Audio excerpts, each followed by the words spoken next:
quick update because we got a new storm brewing that's got people on edge. Already, we've got over 1 million people without power still in Texas. People are dealing with the stuff they never thought that they would deal with.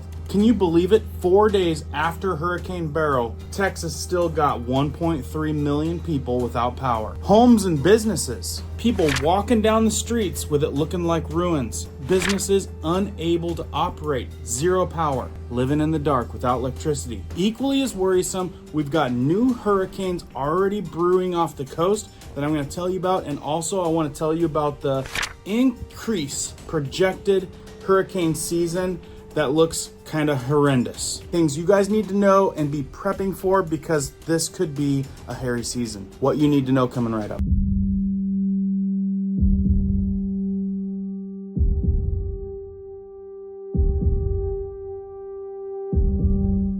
My name is Cohen here at Riverside Homestead, and if you're brand new here, welcome. If you guys are into prepping tips, emergency preparedness, and most of all, news and awareness, stuff that you want to know about, be sure to hit that notification bell so you guys can stay up to date. Let's jump into this one. All right, guys, hopefully you're having a good day. We've got lots going on. Lots of people probably don't even know about. Sahara dust coming across the ocean from Africa. Probably some Billy G dust, if you know what I mean. Who knows what that's containing, but there's a lot of it, and it's headed right over the entire Caribbean and parts of the United States. But more importantly, what we just experienced and experiencing still with Hurricane Beryl is this projected outline of what we have coming down the pipe. If that's the case, we haven't experienced anything yet because they're saying more active than first predicted, experts say. They've got a lineup of 25 named storms, 12 hurricanes, and 6 major hurricanes for the 2024 hurricane season forecast. These guys are seriously projecting a crazy season. So let me tell you what's still going on, what's coming down the pipe, and what you guys should be prepping for because a lot of us are going to be dealing with it. So just in at the time of recording this video, over 1 million in Texas without power,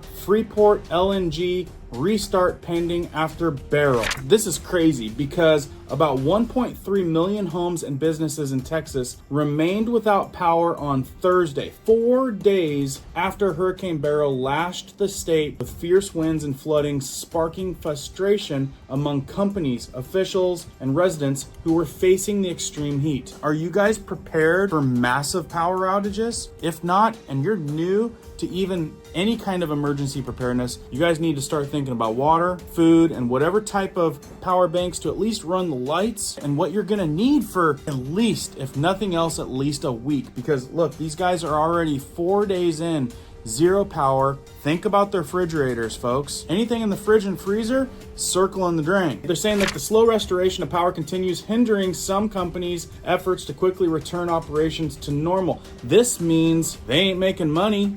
So bills still come in, right? And that's coming from the state's largest provider. Another 1.17 million customers have been restored since Beryl's landfall near Matagorda, Texas, the company said. So that's only half of the people that have got their power back on. And we're talking extreme heat. Extreme heat, folks. No power. Consider the fridge and freezer with food in it toast. This part's pretty interesting. They say the slow restoration of the power continues hindering some companies' efforts to quickly return operations to normal, especially around Freeport, among Texas' largest energy hubs. However, most oil and gas companies have resumed normal operations after Beryl made landfall as a Category 1 storm with crazy devastation. Wait till I show you the projection of what we got coming down the pipe up into September. With that, why you guys need to be paying so much attention is because what we got coming down the pipe. Check this out. This is the most important part that I need to tell you because you guys need to brace, whatever you want to call it. Prepping, whether you're a prepper or not, just having a sense of emergency awareness, being able to weather a storm, whatever that storm is. And I'm talking in the sense of having water, food, provisions, whatever you need for at least a week. That is the bottom of the bucket. Everyone should be able to handle themselves for at least a week, whether it's, water purification sources, water stocked up, a little bit of power for lights, food provisions, whatever you got to do to make sure that you and your family is safe for a week. If craziness happens, you guys don't want to have to even leave the house. You're gonna have down power lines, you're gonna have just chaos, you're gonna have looting, you're gonna have everything coming at you, And the last thing y'all need to do is leave your sanctuary. So this is what's coming down the pipe. NOAA issues its most aggressive hurricane season forecast on record. And that means I'm talking about one is like cultivating right now between somewhere in the Gulf right now off of Florida. Like they're saying that this thing could turn into something. But look at this forecast. 17 to 25 named storms with 4 to 7, potentially a category 4 or higher. You guys realize that's over double what's normal. And the Fox Weather Channel here is stating the NOAA numbers. But there is plenty other, including the Euro. They're all saying double the numbers that were normally expected. Check this out. It's coming in right now. Hey, yeah, let's look at those numbers. I mean, the forecast is out, and from a reference perspective, Marissa, last hour you had mentioned their most aggressive forecast for the most names was 14 to 23 back in 2010. So this appears that NOAA is forecasting one of the most active seasons on record.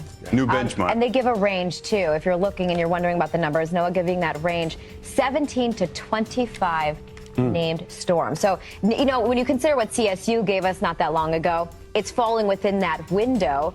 Hurricanes would be 8 to 13. Within those hurricanes, NOAA saying we could see 4 to 7 category 3, which would be major hurricanes developing in the Atlantic basin. Anybody want to see the list of names this season? Because in 2023, the actual storms were pretty good on target of what they expected. So the fact that they're saying that there's going to be this many, we're definitely going to probably surpass last year. And it looks like they're going to be a little bit worse. But check out some of these names that you guys can expect to be seeing. Thinking it's going to be a very busy season. These are the names. We'll talk about Alberto coming up because there's a non-zero chance. We could see that tiny chance moving forward through the next several days. But let's get to it and talk about some of the factors. We've been talking about a lot on Fox Weather over the last several weeks. It's the reason that Colorado State issued their most aggressive forecast in the history of their storied forecast that comes out from Colorado State.